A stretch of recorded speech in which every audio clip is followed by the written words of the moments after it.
Bonjour les amis, c'est le jour normalement où le supplément de frontières sur les milliardaires qui arrosent la gauche, il doit sortir. Et donc j'ai évidemment demandé à mon copain le libraire, parce que moi j'aime bien faire travailler les petits libraires quand ils sont sympas, hein.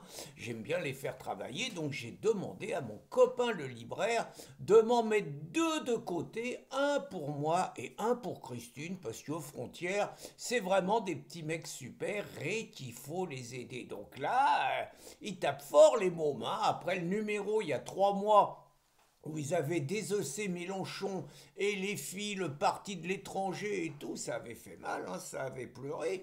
Après le numéro d'il y a 6 mois où ils avaient massacré toutes les associations, les ONG, les avocats, migrants et tout, ça avait pleuré aussi. Là donc ils nous disent que il y a des milliardaires qui financent la gauche. Alors là on n'y comprend plus rien. Nous on croyait que la gauche c'était le parti du peuple, c'était le parti des opprimés, et on croyait que tous les milliardaires ils étaient contre la gauche parce qu'ils défendaient leurs intérêts. On croyait que il y avait que Bolloré qui aidait la droite et ce qu'ils appellent l'extrême droite, Bolloré, et puis Sterrin. Vous voyez, tout le monde est déchaîné en ce moment contre Pierre-Édouard Sterrin, mais on savait pas qu'il y a des milliardaires comme Xavier Niel, comme Sadé, le copain à Macron, et puis comme Pigasse, un gauchiste milliardaire, on comprend rien. Et eux, il n'y a pas de problème. Eux, ils ont le droit d'arroser la presse. Il n'y a pas la presse de gauche, hein. Il n'y a pas de commission d'enquête. Il n'y a pas de manifestation contre eux. Ils ne sont pas convoqués à l'Assemblée nationale. Pour eux, tout y va bien. Et donc, les petits mecs de frontière, faut reconnaître qu'ils sont audacieux. Moi, il y en a un, j'aime beaucoup, hein, c'est le Jordan Florentin, là. Le mec, nerf d'acier, courage physique et tout. Et puis, Provo, sens de la répartie. Et donc, il se pointe dans Paris, le Paris d'Hidalgo, le Paris où on peut se baigner. Alors, ces news, ils ont pas été, on leur a pas autorisé à filmer les Parisiens qui se baignent dans l'eau. C'est un truc fabuleux. Il paraît que l'eau, elle est quand même un peu jaune, mais enfin bon, faut faire des images. Ces news, ils ont pas eu le droit, hein. C'est la liberté de la presse, hein. Donc, je continue, donc le Jordan Florentin, il s'est baladé avec son petit numéro et il a demandé aux Parisiens ce qu'ils en pensaient. Et là, je vous en ai mis un, je vous ai mis l'image. Il en a dégoté un de compétition, le bobo gaucho parisien dans toute sa splendeur. Alors le mec épais comme une planche à pain, euh, une tête de victime, je reviendrai là-dessus, hein, mais le mec, il a une tête de victime, c'est clair. Une proie, quoi, une tête de proie. Vous voyez, le mec grand échalas, tout mince, tout maigre même. Et puis évidemment, le ton sentencieux quand il voit Frontière.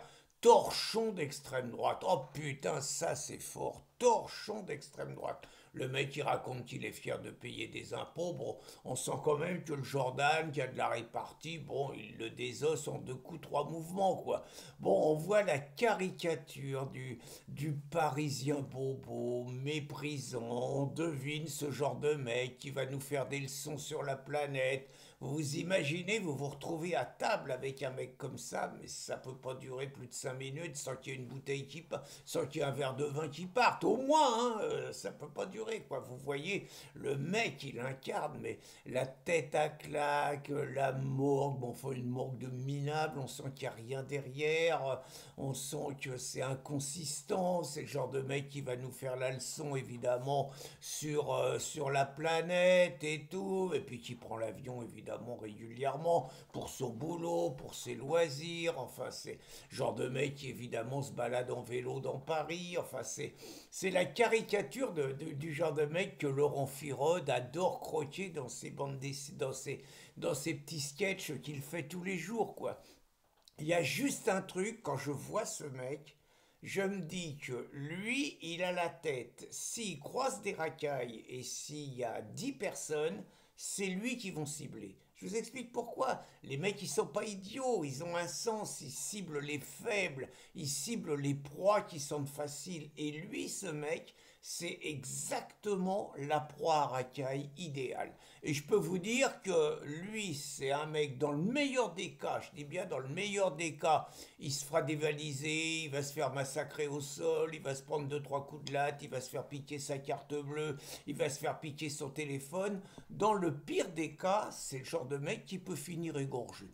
La vraie question est, serait-ce vraiment un drame ou finalement ne serait-ce qu'un juste retour des choses par rapport à toutes les saloperies qu'il professe et par rapport à sa complicité dans le drame qui frappe la France? Je vous invite à réfléchir à cette question en espérant que ce couillon ne fasse pas un procès parce que j'appelle pas à le faire. Je dis simplement qu'il a le profil de la future victime et du futur égorgé et j'assume. Bonne journée les amis!